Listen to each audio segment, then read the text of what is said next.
एक पिता था और उसकी बेटी थी, बड़ा सेठ था, एक ही बेटी, बड़े लाड प्यार से उसने पाली।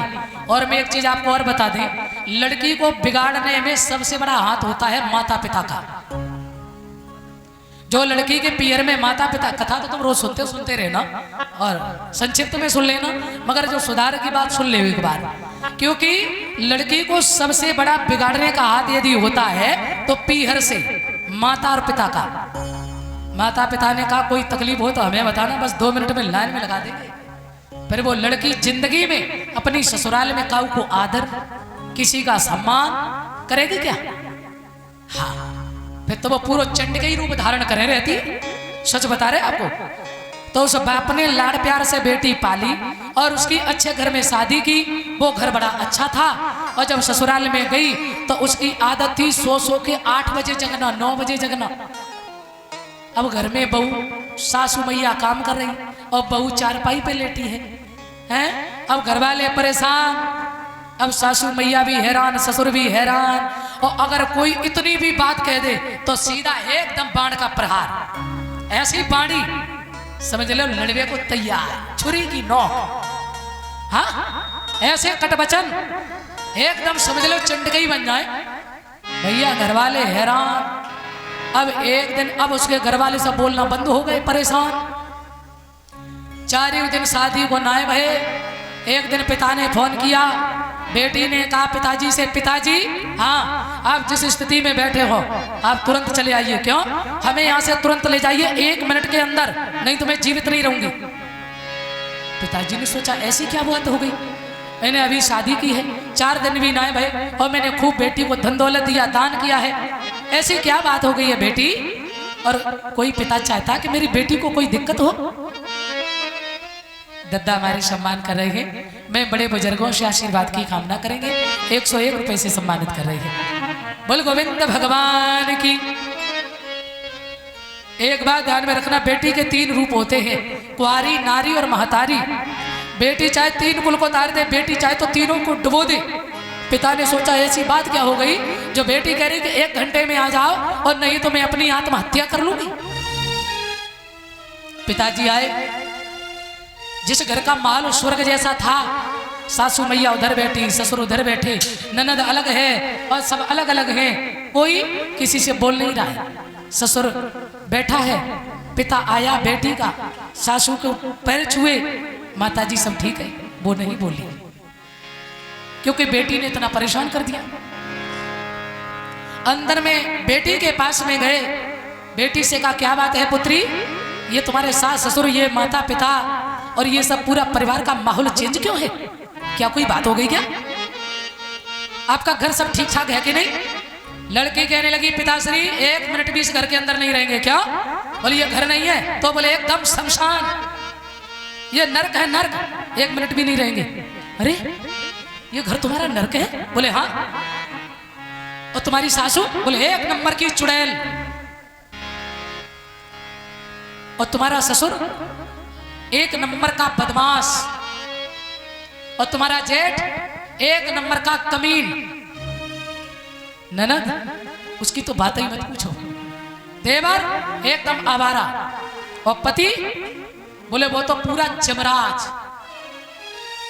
पिताजी ने कही 1 खराब, 2 खराब, पूरा खानदान खराब, पति भी खराब। सो पिता लेकर के बेटी को घर गया, 1 महीने 2 महीने रखा। अब तो अगल बगल वाले सब पूछ रहे, अरे तुम घर नहीं गई, तुम अपनी ससुराल नहीं गई? अब बहनें पूछ रही, मंदिर में पूजा करने जाए पुजारी पूछ रहा, बेटी क्या दामाद आपको लेने नहीं आए? और ये सत्य है, इनको संभालने का ये सबसे बड़ा मंत्र है। यदि कोई लड़की नहीं संभलना चाहती, इसको तुरंत पियर छोड़ दो और फिर इसको लेने ही मत जाओ। मैं सत्य बता रहे। और जब वहां तायने पड़े ना ढंग से तो इनकी बुद्धि ठिकाने आती है, क्योंकि यहाँ खा खा के दिमाग खराब है, समझ रहे? तो मेरे सजनों, अब तो उसको जीते जी, अब जिधर भी जाए सहेलियां पूछ रही क्या जीजा जी नहीं आए? पुजारी पूछ रहा क्यों, क्या हमारे दामाद जी लेने नहीं आए? अब जिधर भी जाए जीजा जीजा जीजा। अब उस लड़की ने खोपड़ी पकड़ी और बोली जो जीजा नहीं, जीजा नहीं, ये तो मेरी जान का जान लेगा हो गया। जहां भी जाए जीजा नहीं, जीजा नहीं। अब ये हैरान, अब मन में सोच रही कैसे भी हो हम अपनी ससुराल चले जाए। मेरी ससुराली अच्छी थी। ध्यान देना। एक दिन पिता ने कहा, बेटी गांव में एक संत आए हैं, चल तुझे हम थोड़ा मिला के लाए। संत का सत्संग सुना और पिताजी से बड़ा प्रेम करती थी लड़की। पिताजी ने कही, बेटी हाँ देखो ऐसा है, तुम्हें रहना तो उसी घर में है और तुम एक काम करो, तुम्हें हम एक मूल मंत्र दे रहे हैं। क्या? 6 महीने के लिए केवल तुम मौन हो जाओ। तुम्हारा ससुर चाहे कुछ कहे, सासु चाहे कुछ कहे, कोई गालियां भी दे, मगर तुम लौट करके जवाब नहीं दोगी। ये केवल मेरा मूल मंत्र है और 6 महीने तक करना इसका केवल प्रयोग। 6 महीने के बाद ये पूरा राजपाट तुम्हारे हाथ में, कुंजी लगाम तुम्हारे हाथ में, सास ससुर सब तुम्हारे हाथ में। ये गारंटी की बात है। सो लड़की को था इसका स्वार्थ है। देखो स्वार्थ में ही सही, लेकिन कैसे उसका सुधार हुआ? तो पिताजी ये बताओ, 6 महीने हम कुछ नहीं कहेंगे, 6 महीने में ये सब मेरा हो जाएगा ना, सब पे हमारा प्रशासन हो जाएगा? बोले बिल्कुल, जो तू कहेगी। घर गई सासू मैया ने, देखो तो लड़की के पिता ने कही, माताजी हम छोड़ने आए हैं, बेटी को रख लीजिए। बोले क्यों लेकर आए? तो मेरे घर को नरक का अड्डा बनाए है। मगर धीरे धीरे समय हुआ, कोई बात नहीं, बनी रही। जो लड़की सुबह 8 बजे जगती थी ना, सुबह 5 बजे जगना शुरू, चाय बना रही। एक दिन चाय लेकर के गई, पर सास ससुर के मन में तो वही छवि है ना कि ये बहुत चांडाल है। सो जैसे ही चाय देकर लौटने लगी, पैर में ठोकर लगी, कफ जमीन में गिर पड़ा, फूट गया।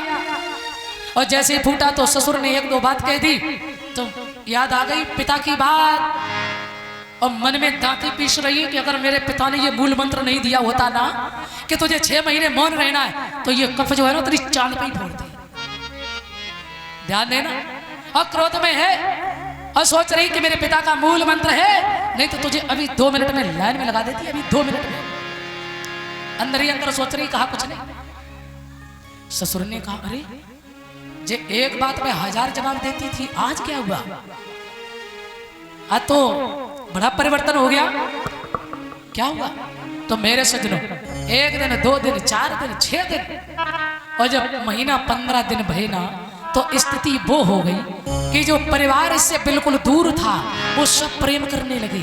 अब सासू बहू को अत्यधिक प्रेम करने लगी। और 15वें दिन सासू मैया ने चाबी उठाई और बहू के हाथ में दे दी, बेटी अब तुम्हें ये राज्य संभालना है, ये सब तुम्हारा ही घर है, और जितना भी यहाँ वैभव है ना, और जितने भी किराया भी मकान का आता है ना, इस सब की मालिक तू संभाल। उसने सोचा, ओ हो पिताजी ने बहुत अच्छा मूल मंत्र दिया, बात तो सच है। धीरे धीरे वो वक्त आया, ससुर भी प्रसन्न, सासू भी प्रसन्न, और ननद भी प्रेम करने लगी। पूरा घर अब उस लड़की के बिना कोई रहना नहीं चाहता। सेवा में वो ताकत। ध्यान देना। एक दिन सावन का महीना आया, भैया लेने आया, तो जो सासू कैसी कहती थी कि मैं इसकी शक्ल नहीं देखना चाहते, सासू ने कही बेटा ले जाओ, लेकिन शाम तक हमारी बहू को घर ही छोड़ जाओ। क्यों? इनके बिना हम घर में नहीं रह सकते हैं। बहू नहीं है, ये देवी है, लक्ष्मी है। अब वो लड़की पीहर गई और पिताजी ने देखा, लड़का ने सोचा भैया ने कि जो बहन इतनी बुराई करती थी, सो बहन ने कहा जब तक मेरी सासू इजाजत नहीं देगी तब तक हम जाने वाले नहीं। भैया समझ गया, धन्य है, कितना बड़ा परिवर्तन इसके अंदर। और जैसे ही घर पहुंची, आते ही पिताजी ने दौड़ के अंक में भर लिया। और पिताजी ने पूछा, और बताओ बेटी, तो ये चेहरा जो है ना, ये कैमरा होता है, शीशा होता है, ये हर चीज बता देता है कितना आदमी दुख में है और कितना प्रसन्न है। बेटी का चेहरा खिल रहा है। पिताजी समझ गए परिवर्तन हो चुका है। पिताजी ने कहा, बेटी और बताओ तुम ठीक हो? बोले एकदम चकाचक। अच्छा, और वो तुम्हारी ससुराल जो नरक का अड्डा था वो? लड़की बोली, पिताजी अब बुराई मत करना, वो नरक का अड्डा नहीं है, मेरी ससुराल, मेरी तो समझ लो स्वर्ग है, स्वर्ग मेरा घर है वो। पिताजी ने कहा, अच्छा वो नरक? नहीं नहीं नहीं नहीं नहीं, अब नहीं, नरक का अड्डा नहीं। पिताजी और परीक्षा ले रहे। अच्छा वो तुम्हारा राक्षस ससुर? कहने लगी, पिताजी ऐसे मत कहो। क्यों? मेरा ससुर ऐसा वैसा नहीं, दशरथ के समान है। हाँ, अच्छा, और आपकी जो सास वो चांडाल, पिताश्री बहुत हो गया। मेरी सासू मैया तो कौशल्या के समान है, बुराई मत करना। हाँ, मेरी सासू बहुत अच्छी। अच्छा, और आपका वो जेठ धूर्त, ना ना ना पिताजी, मेरा जेठ क्या बताए, राम की तरह है। अच्छा, और आपकी वो ननद एक नंबर की चुड़ैल, ना ना ना पिताजी, वो तो मुझे बहन की तरह प्रेम करती है, मेरी बहन है वो। और वो तुम्हारा आवारा देवर, नहीं नहीं, वो तो क्या बताए पिताश्री, छोटे भाई की तरह, मुझे छोटी बहन की तरह बहुत प्रेम करता मुझसे। और कहने लगे, और वो तुम्हारा पति यमराज, सो कहने लगी बहुत हो गया पिताजी, एक शब्द भी आगे मत बोलना, बहुत हो गया। क्या? मेरा पति यमराज नहीं है, मेरा पति मेरा देवता है। बोल सच्चिदानंद भगवान की। पिताजी ने पीठ पे हाथ फिराया, शाबाशी दी, बेटी आज तूने मेरा सर ऊंचा कर दिया। बेटी 3 कुल को तारती है, पिता का सर ऊंचा करती है, और बेटी चाहे तो 3 कुल को डुबो देती है। थोड़ी आवाज बढ़ाओ। इसलिए मेरे श्रोता बंधु, तो पतिव्रता का मतलब सहज नहीं, केवल पति की सेवा नहीं, सारे परिवार का जो आदर करती है वही पतिव्रता है। पतिव्रता मां अनुसुईया हुई, जिसने ब्रह्मा विष्णु महेश को जरा जरा सा बालक बना दिया। हाँ, आज काशी नरेश ने देखा, आदेश कर दिया सभी स्त्रियां घड़ा भर भर के लाएं। सब ला रही, सर्दी को मौसम, गधा कांपने लगा। लोग कहते कबू तापत गधा देखो, मारा तरसम को लगी सर्दी, खरपतवार जलाया तपाया, तब उनकी सर्दी दूर हुई। उसी दिन से कहावत चली, कबू तापत गधा